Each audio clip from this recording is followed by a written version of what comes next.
साथियों, पहले मैं आप तमाम लोगों को अभिवादन पेश करता हूं।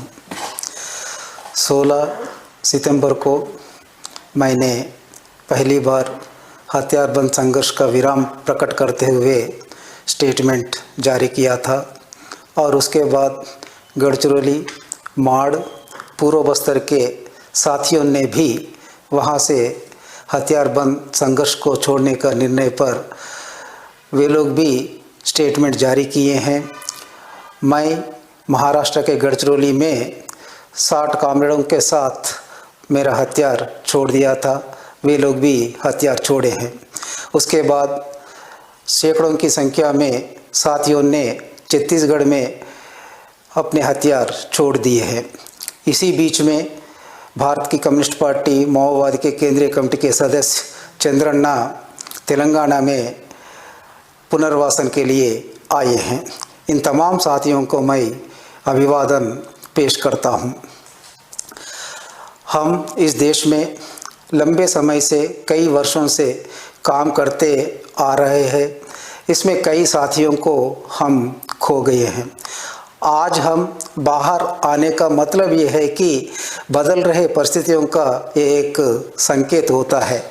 इसलिए आज हम हथियारबंद संघर्ष को छोड़कर जनता के बीच में आए हैं और जनता के बीच में ही काम करने का निर्णय लिए हैं।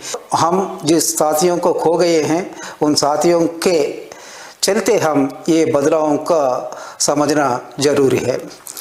आज भी देश में कई साथी इलाकावार सत्ता को अपनाने के लिए उस रास्ते पे हथियारबंद संघर्ष में डटे हुए हैं और ये तो हम समझना है कि इस रास्ता पर चलते हुए ही हम जनता से दूर हुए हैं।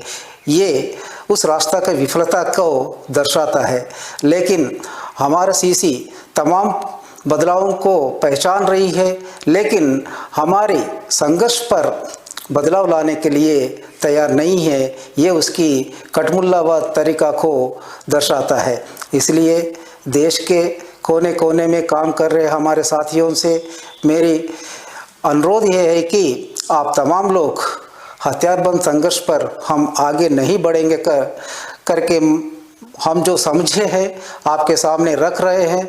इस पर आप लोग भी निर्णय लेकर हथियार छोड़कर जनता के बीच में आकर काम करने के लिए मैं विनती कर रहा हूं। हम हथियार छोड़ने पर कुछ लोगों ने हमें निंदा करते हुए अलग अलग प्रकार का दुष्प्रचार कर रहा है। गद्दार, नहीं तो कोवर्ट, ऐसा शब्दों का प्रयोग करते हुए निंदा कर रहा है। इसका मैं सरासर खंडन करता हूं। मेरे से पहले कमरेड रूपेश ने भी बहुत विस्तार से इस पर बात किए हैं, इसलिए मैं दोबारा उसमें जाना नहीं चाहता हूं। आज परिस्थितियां बदल गया है, इसलिए मैं आप तमाम साथियों से अनुरोध कर रहा हूं कि आप हथियार छोड़कर जनता के बीच में आइए। कानून के तौर पर हम जनता के बीच में रहते हुए काम करेंगे। और इसी अवसर पर मैं तमाम देश के बुद्धिजीवियों और जनवादी प्रेमियों और मुख्य रूप से आदिवासी हितैषियों से अनुरोध कर रहा हूं कि हम जो निर्णय लिए हैं, इस निर्णय को आप समझिए और हमारा समर्थन कीजिए। जिन लोगों ने हथियार छोड़कर आने के लिए तैयार है, जिन लोगों ने जनता के बीच में काम करने के लिए तैयार है, आप लोग मेरे संपर्क करने के लिए ये नंबर मैं बता रहा हूँ। इस नंबर पर कांटेक्ट करने से हम आपका राय जान सकते हैं, आप आ सकते हैं। नंबर है 8850385333 और एक बार मैं दोहरा रहा हूँ 8850385333 और इसके साथों साथ आप रूपेश का नंबर पर भी आपका राय बता सकते हैं और आ सकते हैं। आने के लिए ही मैं अनुरोध कर रहा हूं, इसलिए रूपेश का भी नंबर मैं दे रहा हूं। उनका नंबर यह है कि 6267 3816 और एक बार 6267138163। धन्यवाद।